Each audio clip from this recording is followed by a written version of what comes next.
বলো দাদা। আসাম যাওয়ার আগে তুমি বলেছিলে ওখানকার ঐতিহ্যশালী কালচারটা নিয়ে আসতে, তো আজকে একদম কামাখ্যা মায়ের মন্দিরের থেকে কামাখ্যা কাজ করা এই ভুক্তরীয়টা তোমাকে দিলাম। খুব ভালো, খুব পছন্দ হয়েছে এবং আসামের লোকদের এটা কিন্তু খুব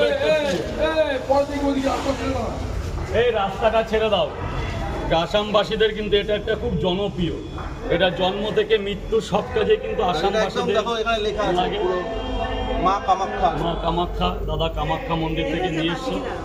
আর কামাখ্যা মন্দির জানো তো আসামের খুবই জাগ্রত মন্দির, তো দাদা গেছিলো, আমি বলেই দিয়েছিলাম যে আমার জন্য একটা গামছা নিয়ে এসে। তা সত্যি খুব ভালো লাগলো, আর এটা পেয়ে আমি সত্যিই খুব খুশি হলাম। আর একটা কামাখ্যা মায়ের একটা প্রসাদ আছে এখানে, কামাখ্যা মায়ের প্রসাদী ফুল নিয়ে এসছে দাদা। রাজুদা এটা প্রথমবার পেলে নাকি না আগেও কেউ মানে পেয়েছিল? না, কামাখ্যা মন্দিরের এই প্রথম। প্রসাদ কি খাবে তোমরা কেউ? সবাই দিয়ে দিতে পারো বা তুমি তো বাড়ির জন্য নিয়ে যাও।